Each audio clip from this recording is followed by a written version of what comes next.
Hello, students. If you're watching this, I hope it's because you've finished reading Song of Solomon, and I hope you loved it.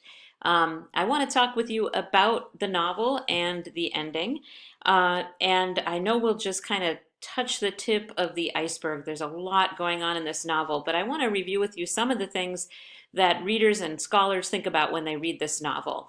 And the first thing I want to say is that if you haven't read the whole thing, if you haven't finished yet, you should stop this video now and finish the novel. It's so much better if you read it rather than hear me give away spoilers about what happens at the end. Okay, so one of the obvious ways to think about this story is as a coming of age story. The fancy literary term for that is a Bildungsroman. That's from a German word, which basically means a coming of age story, a novel about a young adult growing into morally and psychologically an adult. We have talked about how Milkman is changing in his journey. Some of you have made some really good observations about that. If you want to pause the video here and take a look at some of the quotations from part one that show what kind of young man he is. Again, these are when he's in his 20s and early 30s. You'll see a theme here of boredom, avoiding responsibility, and really feeling like he has no point. Okay, so if we move on, in part two, we start to see some changes. You can pause the video here too and read over these quotations about Milkman and how he seems to be taking things on his own right now, making his own decisions. And also, where in part one, he wasn't interested in his family at all, he didn't even talk to his sisters. Now, by the late pages, he is developing connections to the people around him.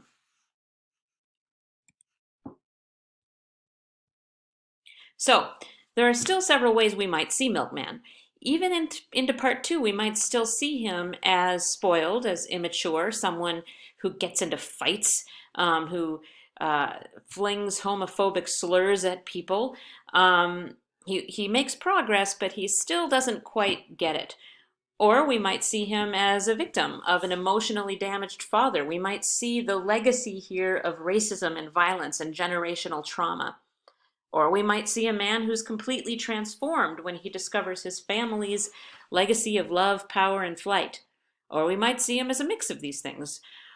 Or maybe you don't see him in any of these ways and you see him as some other kind of character.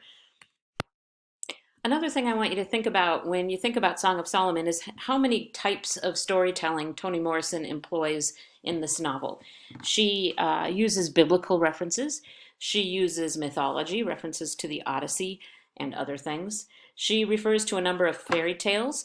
She incorporates oral traditions, including African American folk tales and family stories.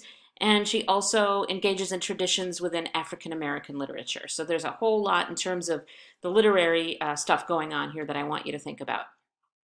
So earlier in the semester, we talked a little bit about the hero's journey and this typical plot type that we see in a lot of classic Western literature about heroes, not just Western literature, all around the world. Joseph Campbell was the one who identified this plot pattern. He calls it the monomyth of the hero's journey. We know that these heroes are typically born into unusual circumstances. They live in an ordinary world until there's some sort of call to adventure. And that typically starts them on a quest for some sort of object or achievement or goal. That enters them into a whole new world. In that world, they often have supernatural help, and they are tested. These tests are literal battles often, but it's not just their physical strength that's being tested, it's also their moral strength and their courage. They typically then have the reward. They get the object of their quest. They're rewarded, and there's a homecoming. There's a reintegration back into the community. We have so many stories like Harry Potter, like The Lion King, that follow this typical plot pattern. We see it in the Odyssey by Homer, and we see how Toni Morrison makes reference to the Odyssey through her character Circe, who in the Odyssey helped helped Odysseus on his journey and gave him directions. In the Odyssey, Circe was a woman who was surrounded by pigs. In this novel, Circe is surrounded by dogs. We also see what I think are references to sirens.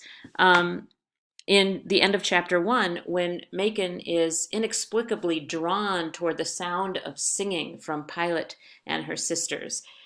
Those are the sirens. We see in Freddie a possible reference to Ajax, to the messenger god, the god of the messengers, and so on.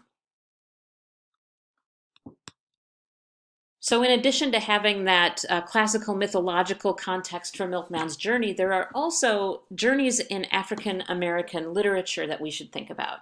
In the slave narratives and in the Underground Railroad by Colson Whitehead, we saw the journey north.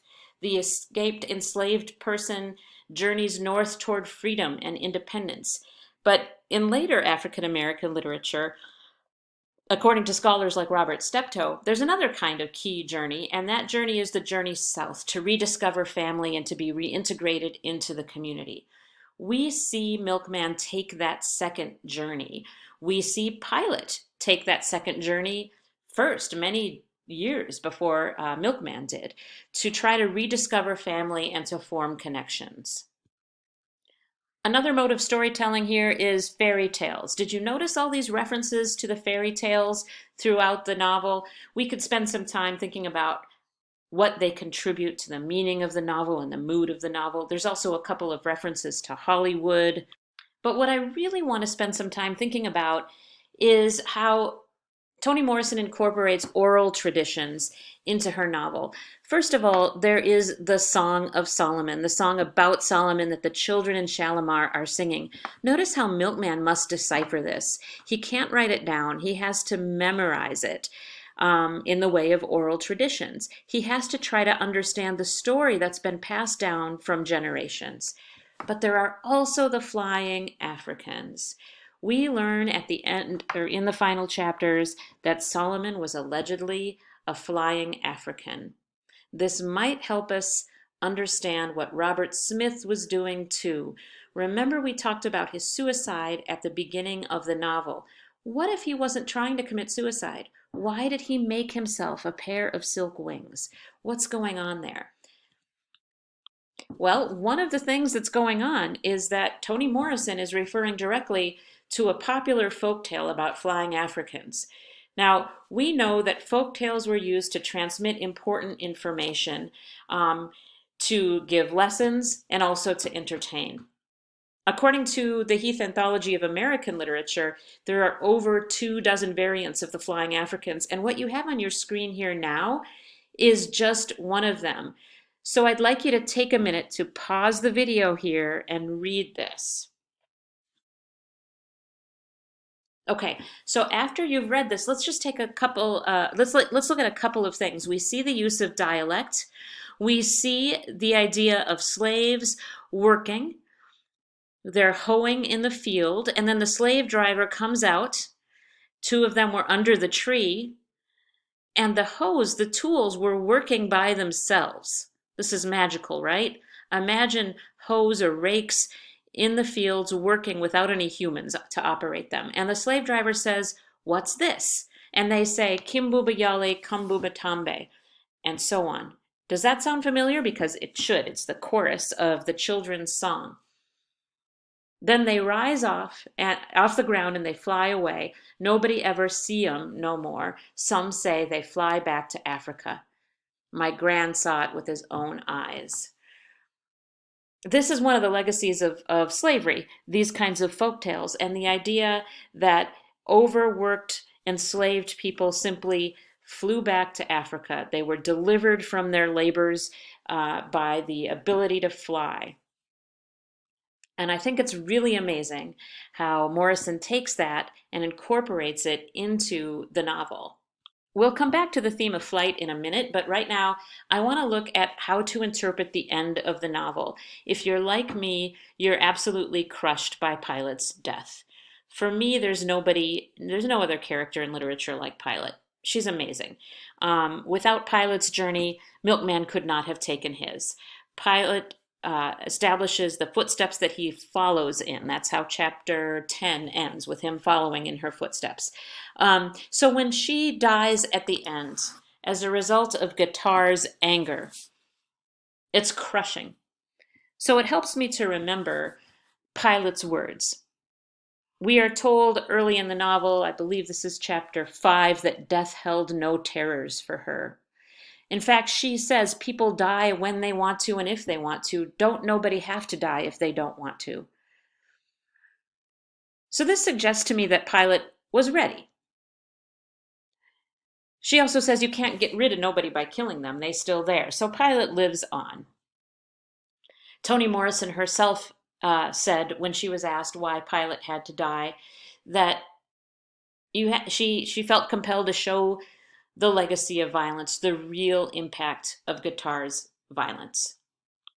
And so now let's talk about the novel's theme of flight. Let's look at what that last paragraph of the novel says and what happens to Milkman. He knows Guitar is out there, right? Pilot has just died. There's this incredibly intense moment between Pilot and Guitar as she's dying. And then this last paragraph. Without wiping away the tears, taking a deep breath, or even bending his knees, he leaped. As fleet and bright as a lodestar, he wheeled toward Guitar, and it did not matter which one of them would give up his ghost in the killing arms of his brother, for now he knew what Shalimar knew. If you surrendered to the air, you could ride it. I want you to think about this for a minute. Without even bending his knees, he leaped. Can you try to do that right now? See if you can leap without bending your knees. Is this physically possible? Because for me, this suggests flight.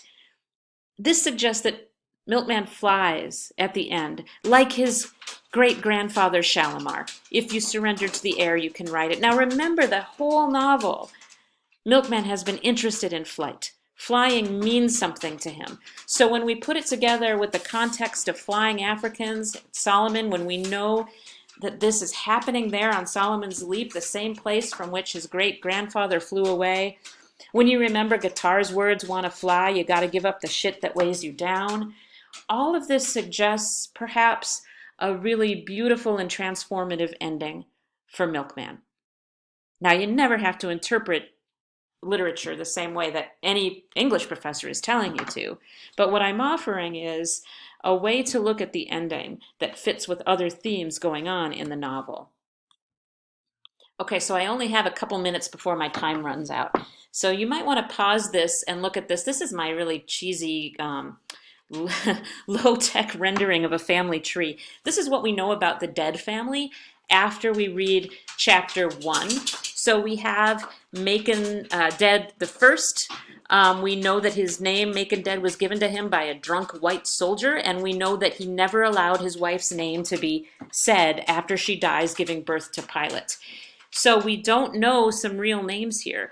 We have Macon and Pilot as the children of these families, and we have the other characters we meet in the early chapters. Notice this theme of not knowing fathers here. There are some big question marks about the rest of the family tree. By the end of the novel, we have a much richer family tree, a much more complete family tree. And I hope this helps if you're a little confused about how everybody fits together here. These names in this bluish color are the names that Milkman learns on his journey. We learn that Macon Dead the First, Pilot and Macon's papa, Milkman's grandfather, his name was Jake. His grandmother's name was Sing. We learn that the advice that Papa's ghost has been giving, Sing, Sing, you can't just fly off and leave a body, is not what Pilot originally thought. We still have this theme of fatherlessness, but we have a much more complete family tree here. You might have missed this passage in chapter 1, early in the novel, where Macon is wondering about his ancestors. He's wondering in particular about an ancestor who had a name that was real, a real name. But who this young man was could never be known. Oh, that's a typo. Could never be known, not by his name. These are Milkman's father's thoughts. By the end of the novel, though, Milkman has learned his name, Solomon. And there's the novel's epigraph. I'll leave you to think about what that might mean.